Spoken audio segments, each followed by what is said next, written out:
ذرا ہٹکے میں خوش آمدید. شاہ زیب جیلانی اور وسعت اللہ خان کا سلام قبول کیجیے. مفت علاج عزت نفس کے ساتھ، یہ نعرہ ہے SIUT کا، جو سندھ میں پاکستان میں دہائیوں سے لوگوں کی خدمت کر رہا ہے. آج ورلڈ کڈنی ڈے ہے. پروگرام میں ہم اس پر بات کریں گے. اس کے علاوہ بھارت نے متنازع ایک قانون اب متعارف کرا دیا ہے شہریت کے حوالے سے.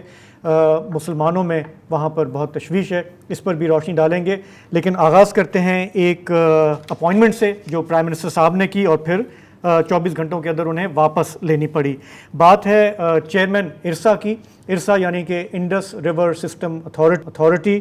پرائم منسٹر صاحب نے اپوائنٹ کیا 22 گریڈ کے ریٹائرڈ آفیسر ہیں ظفر محمود صاحب کو، لیکن پیپلز پارٹی نے پھر کھل کر اس پر احتجاج کیا اور آج پرائم منسٹر کو اپنی یہ اپوائنٹمنٹ واپس لینی پڑی. اپنے آپ میں یہ کوئی اتنی بڑی بات نہیں ہے، اور یہ ایک انڈیا ہے کہ یہ مخلوط حکومت پیپلز پارٹی نواز لیگ کی آگے جس طرح چلے گی اس میں کوئی بعید نہیں کہ اس طرح کے احکامات صادر ہوں پھر واپس لیے جائیں، کیونکہ مخلوط حکومتوں میں اس طرح سے ہوتا ہے. لیکن ہم جس چیز پہ نظر ڈالنا چاہ رہے ہیں وہ ہے ارسا کا آخر مسئلہ ہے کیا. تھوڑا سا میں آپ کو اس کا پس منظر دیتا ہوں، پھر ہمارے ساتھ ایک ایکسپرٹ بھی ہوں گے، ان کی بھی رائے لیں گے. تو پاکستان میں اب یہ کئی برسوں سے ہم سن رہے ہیں کہ ایک یہ سوچ ہمارے سامنے آ رہی ہے کہ 18ویں آئینی ترمیم کے بعد صوبوں میں اختیارات چلے گئے ہیں، وسائل وہاں پہ ہیں اور وفاق جو ہے وہ بالکل کنگلا ہو گیا ہے. بیچ میں کافی یہ بات ہوئی کہ 18ویں ترمیم کو ریوزٹ کیا جائے، لیکن پولیٹیکل پارٹیز اس کے لیے تیار نہیں ہیں. تو بظاہر اب یہ لگ رہا ہے کہ کوششیں ہیں کہ کسی طرح سے وفاق کو مضبوط کیا جائے، اس کے لیے مختلف کوششیں ہو رہی ہیں. ارسا کا جہاں تک تعلق ہے تو ہم جانتے ہیں کہ پاکستان میں صوبوں کے درمیان پانی کی تقسیم کا یہ معاہدہ جو ہے یہ 1991 میں طے پایا تھا. میاں نواز شریف صاحب کی اس وقت حکومت تھی، اور پھر دریائی پانی کی منصفانہ تقسیم کے لیے 1992 میں ارسا کا قیام عمل میں لایا گیا. ارسا کے 5 ارکان ہوتے ہیں، 4 صوبوں سے آتے ہیں، 1 وفاق کا نمائندہ ہوتا ہے. آئین کے تحت انڈس ریور سسٹم اتھارٹی یعنی ارسا جو ہے وہ مشترکہ مفادات کی کونسل کے تحت ہے، اس کے ماتحت کام کرتی ہے، کونسل آف کامن انٹرسٹ کے تحت. اچھا، اب یہ جو ہماری نگراں حکومت تھی کاکڑ صاحب والی، انہوں نے بہت سارے ایسے کام کیے جو نگراں حکومتیں عموماً نہیں کرتی ہیں، لیکن انہوں نے کیے. اور جاتے جاتے فروری میں انہوں نے ایک آرڈیننس پاس کرنے کی کوشش کی جس میں یہ پروپوزل تھا کہ ارسا کو ری اسٹرکچر کیا جائے، اس میں جو صوبوں کے جو اختیارات ہیں انہیں کم کیا جائے، وفاق کا جو نمائندہ ہے اس کے اختیارات بڑھائے جائیں. صدر عارف علوی کے پاس جب یہ سمری تیار ہو کے پہنچائی گئی کافی عجلت میں، بالکل لائٹننگ سپیڈ پہ، بغیر مشاورت کے، CCI کو اعتماد میں نہیں لیا گیا.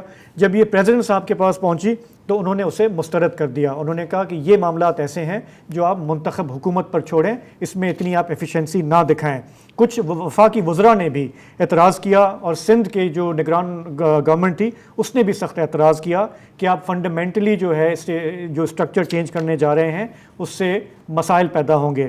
لیکن اب یہ پتہ چلا ہے کہ نگراں حکومت نے جاتے جاتے اعتراضات کو اگنور کیا، اور یہ آرڈیننس جو ہے یہ اب شائع ہو چکا ہے. اب اس آرڈیننس میں کیا ہے، اس کے تحت جیسے کہ میں نے کہا کہ جو صوبائی نمائندے ہیں ان کے پاورز کم ہوئے ہیں، چیئرمین کے پاورز بڑھے ہیں. بجائے اس کے کہ چاروں صوبے اور وفاق مل کر فیصلے کریں، اب یہ اس میں پروپوز یہ ہوا ہے کہ جو چیئرمین صاحب ہیں انہیں پرائم منسٹر اپوائنٹ کریں گے، نہ کہ کیبنٹ، اور وہ اپنے ساتھ ایک ایکسپرٹس کی کونسل بنائیں گے اور پھر جو ان کی مرضی ہوگی وہی کریں گے. تو اب یہ اس کا بیک گراؤنڈ تو میں نے آپ کو بتا دیا، لیکن یہ معاملات کس طرف جا رہے ہیں، اور اگر یہ آرڈیننس ابھی سٹینڈ کرتا ہے تو گورنمنٹ کو کیا کرنا چاہیے. ہمارے ساتھ موجود ہیں اسلام آباد سے نصیر میمن صاحب، سوسائٹی کے پروفیشنل ہیں، ان معاملات پر لکھتے رہے ہیں، ڈان میں بھی ان کے آرٹیکلز چھپے ہیں. نصیر صاحب، سب سے پہلے تو یہ بتا دیں کہ یہ ہم اس معاملے کو اگر ہم دیکھیں تو کانٹیکس کیا ہے جس میں اس کو سمجھنا ضروری ہے. بہت شکریہ شاہ زیب، آپ نے کافی تفصیلی اس کا پس منظر بتا دیا. یہ آرڈیننس 16 فروری کو گزٹ کا حصہ بنا ہے، اور میرا یہ امپریشن ہے، جو میں نے آرڈیننس کی زبان پڑھی ہے، تو صدر صاحب کے پاس جب صدر صاحب نے واپس کر دیا، پھر یہ جو آئین کا آرٹیکل 48 ہے اس کے تحت اگر وزیر اعظم ان کو یہ واپس بھیجتے ہیں تو 10 دن کے اندر اگر وہ اس پہ ایکٹ نہ بھی کریں تو یہ آرڈیننس کی شکل اختیار کر لیتا ہے. تو اس طرح سے ایک آرڈیننس بن گیا. بنیادی طور پر یہ اس لحاظ سے اس کو غیر آئینی تصور کیا جاتا ہے کیونکہ جیسے آپ نے خود بھی بتایا کہ یہ آرٹیکل 154 اور 155 جو کہ ایکسپلین کرتے ہیں کاؤنسل آف کامن انٹرسٹ کے اختیارات کو، جس میں پانی 155 میں واضح طور پر اس کے ماتحت ہے اختیار کے، تو ان سب کو بائی پاس کیا گیا. ایک ایسا آئٹم جو آئین کے لحاظ سے وفاقی کابینہ کے زمرے میں دائرہ کار میں نہیں آتا. نصیر صاحب، آپ کے خیال میں یہ کیوں کیا گیا؟ کیوں نگران حکومت جو ہے اتنی تیزی سے اس نے اس کو یہ کرنے کی کوشش کی؟ جی، یہ اہم بنیادی سوال ہے. دیکھیں، ایک تو آپ نے تھوڑا سا اس پہ جو روشنی ڈالی کہ یہ مرکز میں بہت شوق ہے ہمارے بیوروکریٹس کو بھی، کچھ اور ایلیمنٹس کو بھی، کہ یہ کسی طرح مرکز میں طاقت مرکوز رہے. آپ کو علم ہے کہ 18ویں ترمیم پہ جو محکمات کو صوبوں کی طرف منتقل ہونا تھا، بلال بھٹو صاحب کہتے ہیں 17 محکمات ابھی بھی ایسے ہیں جو ڈیوال ہو چکے ہیں، لیکن ان کے کسی نام وام بدل کے ان کو مینٹین کیا گیا ہے وفاق میں. ایک تو پاور ہے، لیکن پاور کس کے لیے؟ پاور چاہیے کچھ ایسے بڑے فیصلے کرنے کے لیے جو روٹین سے نہیں ہو پاتے. فار ایگزامپل، آپ ارسا ادروائز تو فنکشن ٹھیک کر رہا تھا، کوئی لڑائی جھگڑا نہیں تھا، کسی کا سر نہیں پھٹا تھا، کوئی تنازع نہیں ہوتا، کچھ بھی نہیں ہوا تھا، ٹھیک چل رہا تھا. مینگل صاحب اس کے چیئرمین ہے بلوچستان سے، تو ٹرن بائی ٹرن ہوتا ہے. اب ہوا کیا؟ میں اسپیکولیٹ کر سکتا ہوں، میں اندازہ لگا سکتا ہوں. دیکھیں، اس وقت پانی کے اوپر کافی تنگی ہے، پانی کے وسائل کا مسئلہ ہے پاکستان کو درپیش. سوائے فلڈ ایئرز کے باقی ہر سال اپر اینڈ لوور رائپرین، جو ٹپیکلی کہیں کہ پنجاب اور سندھ کے درمیان ایک تناؤ رہتا ہے. جی، ریسنٹلی اب آپ کو پتا ہے کہ آبادی بھی بڑھ رہی ہے، معیشت کے بھی چیلنجز ہیں، تو ایک ایفرٹ ہے کہ مزید زمین کو زیر آب لایا جائے، آبپاشی کی جائے. فار ایگزامپل میں آپ کو بتاؤں، پنجاب چولستان میں کوئی 20 لاکھ ایکڑ کے اوپر ایک شمال چولستان جو اس نے ایک بنایا ہے پروجیکٹ، اس کی پانی کی اویلیبلٹی کا سرٹیفکیٹ انہوں نے ارسا سے لیا. اس پہ سندھ کے ممبر نے اس پہ ریئیکٹ کیا، سندھ کی گورنمنٹ نے ریئیکٹ کیا کہ آپ یہ کیسے سرٹیفکیٹ دے سکتے ہیں. اس پروجیکٹ میں تو کیا اچھا ہے کیا برا ہے اس پہ الگ بحث ہو سکتا ہے، لیکن میں بتا رہا ہوں کہ اب آپ سوچیں کہ پانی جتنا اس وقت 91 کے اکارڈ میں وہ پہلے سے الوکیٹڈ ہے. ہر بیریج اور زمین کے لیے ہر موسم کا 10 دنوں کا پانی الوکیٹڈ. تم اب پانی تو ہے نہیں. اب آپ نے اگر 20 لاکھ ایکڑ چولستان میں آباد کرنی ہے، یا سندھ میں بھی کچھ زمین ایکوائر کی گئی ہے کارپیٹ فارمنگ کے لیے، اس کے لیے پانی چاہیے. یہ وہ علاقے ہیں جہاں پہ آبپاشی کا نظام نہیں ہے، تو لامحالہ آپ کو ایگزسٹنگ پانی سے ہی نکالنا پڑے گا، دریاؤں سے اور نہروں سے. تو مجھے لگتا ہے کہ وہ فیصلے جو ارسا کے اندر ویسے بڑا ڈیموکریٹک ماحول ہے نا، چاروں صوبوں کی نمائندگی ہے، چیئرمین بھی ان سے بنتے ہیں، آرگیو بھی کرتے ہیں، ڈس ایگری بھی کرتے ہیں. تو پرہیپس شاید کسی کو خیال آیا ہو کہ وفاقی گورنمنٹ کا ایک اس آرڈیننس کے تحت وفاقی حکومت کا ایک بیوروکریٹ ہو سکتا ہے اور صوبوں کا نہیں ہو سکتا. یہ بھی ذہن میں رکھیے. تو انہوں نے سوچا ہوگا کہ وزیر اعظم کو کہہ کے ایک طاقتور بندہ بٹھا دیتے ہیں، اس کے نیچے ایکسپرٹ کی کمیٹی بنے گی، ایکسپرٹ اس کو لکھ کے دیتے کہ جی یہ پانی ادھر سے ادھر یوں جا سکتا ہے، چیئرمین صاحب آرڈر کر دیں گے، پھر اپیلیں ٹپیلیں ہوتی رہیں گی. تو مجھے لگتا ہے کہ یہ پانی کو اپنی مرضی سے چلانے کے لیے، اسلام آباد سے رول کرنے کے لیے پانی کو اس طرح کے ارینجمنٹس کی شاید کوئی ضرورت پیش آ گئی ہے، جس سے صوبوں میں تناؤ پڑے گا. فیڈریشن کا ویسے ہی ہمارے تناؤ رہتا ہے صوبوں کا، وہ اور مزید بگڑے گا. مجھے اندازہ یہ ہے کہ اس وجہ سے ایسا کچھ کیا جائے. اگر آپ یہ صحیح کہہ رہے ہیں تو یہ تو ایک نیا پنڈورا باکس کھولنے والی ایک بات ہو جائے گی. اچھا، جس طرح سے یہ ابھی ٹیکل ہوا، آپ نے دیکھا کہ ظاہر ہے کہ کچھ بھی ہو، وہ بھلے اتحادی ہیں پیپلز پارٹی گورنمنٹ میں، لیکن اس بات پہ تو کمپرومائز نہیں کر سکتے. ان کو شور مچانا پڑا، پرائم منسٹر کو یہ واپس کرنا پڑا اپنا یہ اقدام. تو آپ کیا دیکھ رہے ہیں آگے؟ اس طرح کی اور بھی ہمیں مثالیں سامنے آئیں گی، یا کیا یہ امینڈمنٹ جو ہے کسی طرح اس کو واپس لیا جائے گا یا اسے بدلا جائے گا؟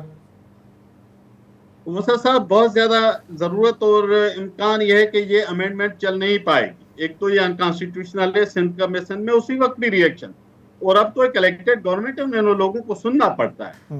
2 آپشن ہے اس کو ریپیل کرنے کے. جو کانسٹیٹیوشن کا آرٹیکل 89 ہے وہ یہ کہتا ہے کہ یا نیشنل اسمبلی میں آپ ایک قرارداد اڈاپٹ کر کے آپ اس کو ریپیل کر سکتے ہیں، ویری سمپل. اور 89(2)B میں ہے کہ صدر مملکت کسی بھی وقت اس کو چاہیں تو ودرا کر سکتے. جتنا اس کے اوپر تناؤ سندھ میں ہے، اور مجھے آج کچھ دوستوں نے بتایا کہ خیبر پختونخوا میں بھی سوشل میڈیا پہ اس کے اگینسٹ لکھا جا رہا ہے، کیونکہ وہ سارے پرومسز کو ڈسٹرب کرے گا. تو اس لیے مجھے یہ لگتا ہے کہ سینر اپروچ یہ ہوگی کہ اس آرڈیننس کو ریپیل کریں, ختم کریں. پانی کے ذرائع بنانے میں سمپل ایک لائن میں بات کرتا ہوں, تفصیل کسی وقت اس پہ بات ہو سکتی ہے. 40% پانی کا ویسٹیج ہے پاکستان میں. ہم 40% پانی ضائع کرتے ہیں جو فصل کو نہیں پہنچتا, پودے کو نہیں پہنچتا. اس کو ہم بچائیں. اس کے طریقے ہیں دنیا میں, ٹیکنالوجیز ہیں, پریکٹسز ہیں. ہم وہ کرنے کے بجائے شارٹ کٹس ڈھونڈتے ہیں. نتیجہ یہ کہ پاکستان کے صوبوں اور وفاق مرکز کے مابین چپکلش ہوتی ہے, جو کہ اچھی چیز نہیں ہے پاکستان کے. ٹھیک ہے, ٹھیک. نصیر صاحب نے یہ جو بات کی, یہ جو انہوں نے کہا کہ 40% پانی ضائع ہوتا ہے, میں صرف یہ کریکشن کرنا چاہ رہا ہوں ریکارڈ کی درستگی کے لیے کہ ہمارے یہاں وابڈا والے کہتے ہیں کہ وہ سمندر میں ضائع ہو رہا ہے. یہ اس پانی کی بات نہیں کر رہے, یہ ہماری اریگیشن پریکٹسز میں جو ہم اوور یوز کرتے ہیں یہ اس کی زیادہ تر بات کر رہے ہیں, کیونکہ ڈیلٹا تک تو پانی آتا ہی نہیں ہے. لیکن چلیں, تھوڑا سا انہوں نے کلیریفائی کر دیا, یہ ہماری نظر سے گزرا نہیں تھا. نصیر صاحب بہت شکریہ, بہت تعلیم ہوئی آپ کی گفتگو سن کے. اب انہوں نے کہا نا کہ یہ طریقے ہیں اس کو امینڈمنٹ کو واپس لینے کے, باعزت طریقے ہیں جو ہوتے ہیں. مجھے لگتا ہے کچھ نہ کچھ اس لیے ہو جائے گا کہ اگر کوئی یہ 2/3 میجورٹی والی یا سمپل میجورٹی والی حکومت ہوتی تو اڑ جاتی کہ نہیں یہ امینڈمنٹ تو کرنی ہے. لیکن چونکہ یہ حکومت ہی بیلنسنگ یوں کری ہے تو یہ آرام سے مجھے لگتا ہے کہ یہ ہو جائے گا. سب کو ساتھ لے کے چلو, عوام کے وسیع تر مفاد. لیکن یار یہ نگراں حکومت کی پھرتیاں جو ہے نا, یہ تو ایکچولی ہمیں ٹائم ہی نہیں ملا ہم ذرا دیکھتے ہیں کہ انہوں نے کیا کیا کلا بازیاں لگائی ہیں. لیکن یہ آپ دیکھیں, ہم یہ کہیں پہ آیا بھی نہیں کہ وہ یہ اس طرح کی جو ہے نا انڈر ہینڈ چیزیں وہ کر رہے تھے. لیکن بہرحال ایک جیسی بھی ایک گورنمنٹ ہے, ایک الیکٹڈ گورنمنٹ ہے یا جو بھی ہم اس کو کنسیڈر کریں, ان کو رسپونڈ کرنا ہوگا. ایک بریک لیتے ہیں, واپس آئیں گے تھوڑا بھارت کی بات کریں گے.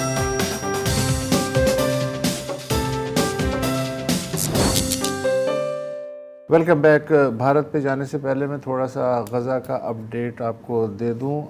آج ہمارے ہاں تیسرا اور لیکن غزہ میں ظاہر ہے چوتھا روزہ ہے, اور کوئی دن ایسا نہیں جا رہا, کوئی افطار یا کوئی سحری جب بمباری نہ ہو رہی ہو. آج تقریباً 2 درجن مزید لوگ شہید ہو گئے, اور ناصریہ کیمپ میں ایک ہی خاندان کے 9 افراد جو ہیں وہ بھی شہید ہونے والوں میں شامل ہیں. اور یورپی یونین نے مطالبہ کیا ہے اوپنلی کہ بہت ہو گیا, اسرائیل اب زمینی راستے کھولے خوراک کے لیے اور دیگر امداد کے لیے. تو آہستہ آہستہ ہوپفلی زمین شفٹ ہو رہی ہے, لیکن بہت ہی سلو شفٹ ہو رہی ہے, اور وہاں ایک ایک منٹ قیمتی ہے غزہ کی پٹی میں. دوسری طرف جو مغربی کنارہ ہے وہاں رمضان میں ایک ہمیشہ سے روایت ہے کہ جو مسجد اقصیٰ ہے وہ کھول دی جاتی ہے, اور جو مسلمان ہیں وہ وہاں جا کے بیٹھتے ہیں, عبادات کرتے ہیں, اور وہ ایک مرکز ہے. لیکن اسرائیل نے اس دفعہ یہ کیا ہے کہ رکاوٹیں تو خیر وہ ہر سال کھڑے کرتے ہیں, لیکن اس بار انہوں نے جو 3 مین گیٹ ہیں ان کی اچانک سے مرمت کا کام شروع کر دیا کہ وہ گیٹ جو ہیں خراب ہیں تو ہم ان کی مرمت کر رہے ہیں, اور ہم نے اصل میں بند نہیں کیے ہیں. لیکن ظاہر ہے کہ آپ کو پتہ ہے کہ کیا کیا ہوا ہے, اور لگتا ہے کہ یہ ایک فلیش پوائنٹ ہے. اور اردن نے خبردار بھی کیا ہے کہ بھائی کم از کم رمضان میں یہ کھیل نہ کریں, ورنہ صورتحال قابو سے مزید باہر ہو سکتی ہے.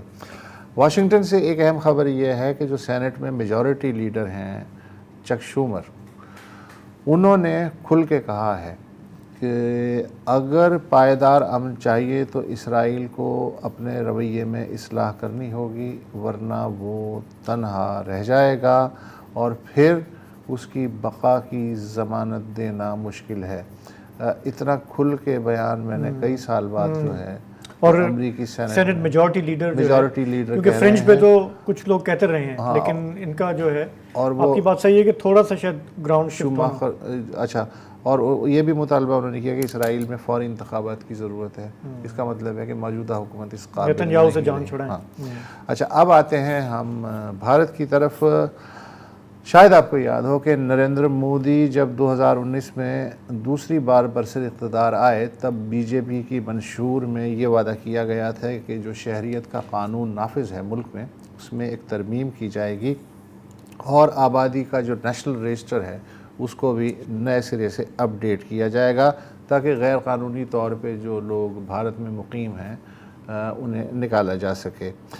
یہ وعدہ نبھاتے ہوئے مودی حکومت نے شہریت کے قانون میں ترمیم کی کہ وہ غیر مسلم جو پاکستان، بنگلہ دیش یا افغانستان میں خود کو غیر محفوظ سمجھتے ہیں اور وہ 31 دسمبر 2014 تک بھارت آ چکے ہیں، انہیں شہریت دے دی جائے گی۔ اس پہ ظاہر ہے ایک ہنگامہ سا کھڑا ہو گیا۔ سب سے بڑی جو اقلیت تھی مسلمان، ان کو یہ خدشہ پیدا ہو گیا کہ نیشنل رجسٹر مرتب کرنے کی آڑ میں پہلے بڑی تعداد میں ایسے مسلمانوں کو غیر ملکی قرار دیا جائے گا جن کے پاس اپنے آباء و اجداد کے بھارت میں رہنے کا کوئی دستاویزی ثبوت نہیں ہے، اس لیے کہ کوئی 600 سال سے رہ رہا ہے، کوئی 250 سال سے، کوئی 150 سال سے، تو کہاں وہ رہتی ہیں دستاویز، اور پھر انہیں نئے سٹیزن ایکٹ کے تحت جو ہے وہ ملک سے نکالا بھی جا سکتا ہے۔ چنانچہ مختلف ریاستوں میں اس زمانے میں ایجیٹیشن شروع ہوا، بالخصوص دلی میں ہزاروں مسلمانوں نے کئی دن تک احتجاجی دھرنا دیا، اور اس دھرنے کو توڑنے کے لیے فرقہ وارانہ رنگ دیا گیا ہندو مسلم کا سلسلہ، اور فسادات ہوئے، 20 ہلاکتیں ہوئیں، ہزاروں بے گھر ہوئے، اور کروڑوں کی املاک جو ہیں ان کو نقصان پہنچا۔ جبکہ جو شمال مشرقی ریاست ہے آسام، بھارت کی دور دراز ریاست، اس میں مقامی باشندوں نے ایجیٹیشن شروع کر دیا۔ انہیں خدشہ تھا کہ بنگلہ دیش سے جو بھی تارکین وطن آئیں گے وہ آسام میں ہی ٹک جائیں گے، کیونکہ پہلے بھی 1971 کے بعد سے لاکھوں ہندو اور مسلمان آسام آ کر بس چکے تھے بنگلہ دیش سے۔ دباؤ اتنا بڑھا کہ مودی سرکار نے بالآخر شہریت کا جو ترمیمی قانون ہے اس کے بارے میں کہا کہ ہم اسے فی الحال نافذ نہیں کر رہے۔ اب اچانک انتخابات سے 2 ماہ پہلے، جبکہ ہر پنڈت یہ کہہ رہا ہے کہ اس دفعہ مودی جی تیسری بار وزیر اعظم بن جائیں گے اور بہت آرام سے بن جائیں گے، پھر بھی مسالہ تیز رکھنے کے لیے یہ جو قانون تھا جس کو 2019 میں دبا دیا گیا تھا، اچانک سے نافذ کر دیا گیا ہے۔ اس کا مطلب یہ ہوا کہ جو فرقہ واریت کا کارڈ ہے ایک دفعہ پھر استعمال کیا جائے، اور جو اگر تھوڑا بہت امکان بھی ہے کہیں جو کہ نہیں ہے ان کی ہار کا، اس کا بھی سدباب کیا جائے۔ امریکی حکومت نے جو ہے اس قانون کے دائرے سے مسلمان پناہ گزینوں کو خارج کرنے کی شق پہ تشویش کا اظہار کیا ہے، اور اقوام متحدہ کی انسانی حقوق کونسل نے اسے بنیادی طور پہ ایک امتیازی قانون قرار دیا ہے۔ پاکستان نے بھی اپنی تشویش کا اظہار کیا ہے۔ مطلب اس کا یہ کیا ہوا؟ مطلب اس کا یہ ہوا کہ یعنی اگر برما سے کوئی روہنگیا بھارت میں پناہ لینا چاہتا ہے تو وہ مسلمان ہونے کے سبب پناہ کا اہل نہیں ہے قانون، لیکن اگر وہ کوئی غیر مسلم برمی ہے تو وہ قانون مستحق ہے۔ اچھا، اس سے صرف ایسا نہیں کہ مسلمانوں کو ٹارگٹ ہے، مثلا سری لنکا کی اگر میں مثال دوں، سری لنکا اس قانون سے باہر ہے۔ افغانستان کے غیر مسلموں کو یہ سہولت ہے، بنگلہ دیش کے اور پاکستان کے۔ سری لنکا میں جو تمل مائنورٹی ہے وہ پرسیکیوشن کا مستقل کرتی ہے، اور ہزاروں لوگ جو ہیں وہ چاہتے ہیں کہ وہ کسی اور ملک میں چلا جائے، وہ بھی ایکسکلوڈڈ کر دیے گئے ہیں۔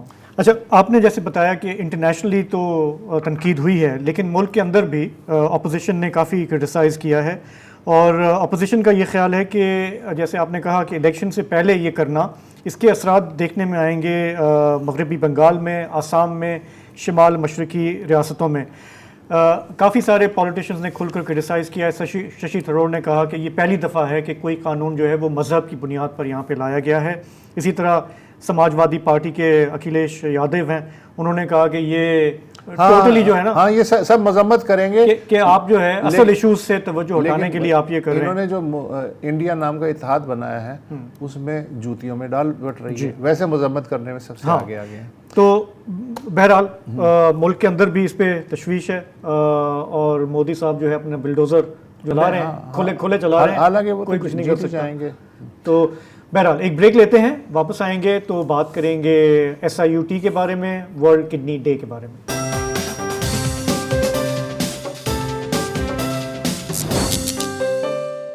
Welcome back.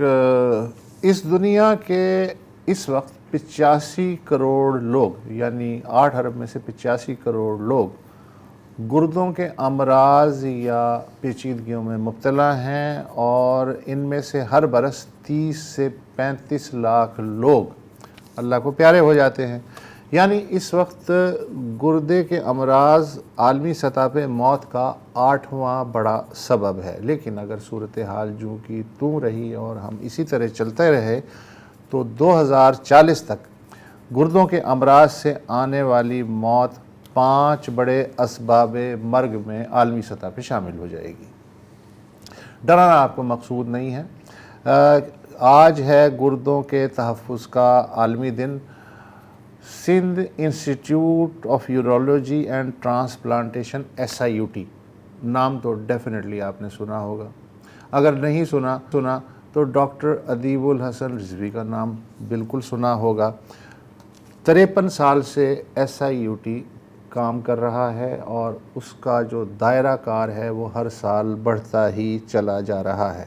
مثلا گزشتہ برس خوشی ہوتی ہے کہ پاکستان میں بھی جب میں یہ فگر پڑھتا ہوں، گزشتہ برس 35 لاکھ پاکستانی شہریوں نے SIUT کی طبی سہولتوں سے فائدہ اٹھایا۔ 1,23,000 چھوٹی یا بڑی سرجریز ہوئیں اور 7,177 ٹرانسپلانٹس ہوئے۔ بہت سال پہلے ایک بھی ٹرانسپلانٹ کی سہولت نہیں تھی، اور آج ایک سال میں جب شروع کیا ادیب صاحب میں تو نہیں تھا یہ، اور ان میں 2500 جو ہیں روبوٹک سرجریز جو ہیں وہ شامل ہیں۔ اس وقت گردوں کی پیوند کاری، دل کے مسائل، کینسر کا علاج بغرض آپریشن جو ہے وہ ایکسپینڈ ہوتا جا رہا ہے۔ آج ہمارے ساتھ SIUT کی طرف ڈاکٹر روبینہ نقوی صاحبہ ہماری مہمان ہیں، نیفرولوجی کی پروفیسر ہیں SIUT سے، 53 سالہ SIUT سے ڈاکٹر روبینہ 34 برس سے وابستہ ہیں۔ ڈاکٹر صاحبہ تھینک یو سو مچ کہ آپ نے وقت نکالا۔ چونکہ آج گردوں کا عالمی دن ہے، اس مناسبت سے میں یہ جاننا چاہ رہا ہوں کہ پاکستان میں گردوں کے مسائل بڑھ رہے ہیں یا گھٹ رہے ہیں؟ بڑھ رہے ہیں تو کیا وجہ ہے، گھٹ رہے ہیں تو کیا وجہ ہے؟ بہت شکریہ پہلے تو کہ آپ لوگوں نے ہمیں وقت دیا۔ اچھا، اب یہ مسائل بڑھ رہے ہیں یا گھٹ رہے ہیں ایسا ایگزیکٹلی کہنا تو بہت مشکل ہے، لیکن جب آپ نے یہ میرے لیے بہت آسانی کر دی کہ فگرز ساری بتا دی، مجھے فگرز کبھی یاد نہیں رہتی۔ نہیں ٹھیک ہے۔ تو SIUT میں جو میرا 34 سالہ تجربہ ہے اس میں میں نے ہر سال مریضوں کی تعداد بڑھتے ہوئے ہی دیکھی۔ جی، تو اس سے اندازہ پس منظر میں آپ دیکھیں گے تو آپ کہیں گے کہ شاید مسائل بڑھ رہے ہیں، لیکن وجہ یہ بھی ہے کہ SIUT چونکہ اس کی اپنا ایک جو فلسفہ ہے کہ ہر ایک کو فری اور ایک اسٹینڈرڈ کی ٹریٹمنٹ فری آف کاسٹ ملنی چاہیے ڈگنیٹی کے ساتھ، تو اس نظریے کی وجہ سے ہی ایسا ہے کہ مریض بہت زیادہ آنے لگے ہیں اور آہستہ آہستہ ہر شعبے کو بڑھایا جا رہا ہے، اتنی ایکسپینشن ہو گئی ہے ہر چیز میں۔ اچھا، 2-3 جو بیرونی اسباب ہیں موٹے موٹے کہ یار اگر ان کو ٹھیک کر لیا جائے تو گردے کے مسائل میں آدھی کمی ہو سکتی ہے، وہ آپ کی آبزرویشن میں کیا ہے؟ بڑے بڑے مسائل میں تو انفیکشنز ہیں، پتھری ہے، پانی بھی، اب صاف پانی تو پینے کا میسر ہمارے ہاں کتنے لوگوں کو، بلکہ پانی ہی میسر نہیں ہے، صاف تو بعد میں آئے گا۔ تو پانی سے بھی بہت ساری چیزیں ہوتی ہیں ٹرانسفر، اب پانی کے کنٹینٹس اگر ایسے ہیں تو پتھری اس سے بھی بن سکتی ہے، لیکن ایک یہ جو ہمارا علاقہ ہے سندھ اور پنجاب کا جو زیریں علاقہ ہے، یہ اسٹون بیلٹ کہلاتا ہے، اور اس کے اوپر برٹش ٹائم سے ہی اس کے اوپر ریسرچ بہت ہوئی تھی کہ اس علاقے کے رہنے والے لوگ یا یہ لوگ جہاں سے پانی لیتے ہیں شاید اس پانی میں کوئی ایسی چیز ہے کہ ان کو پتھری بننے کے امکانات زیادہ۔ یہ اپر سندھ اور لوور پنجاب میں، یہ ادیب صاحب نے بتایا تھا کہ یہاں کے لوگ جو سب سے زیادہ نمبرز میں جو ہے یہاں کے لوگ آتے ہیں، اسی لیے پھر انہوں نے ایکسپینڈ بھی کیا سکھر میں بھی جو ہے SIUT، تاکہ ان کو یہاں نہ آنا پڑے۔ جی، کیونکہ ہمارا مطلب ادیب صاحب کا یہی فلسفہ ہے کہ وہ ہر ایک کو اس کے گھر کے دروازے پہ صحت کی سہولت ہو، تو وہ لاڑکانہ میں بھی انہوں نے بنایا، سکھر میں بھی بنایا، نواب شاہ میں۔ تو اچھا، یہ جو ہے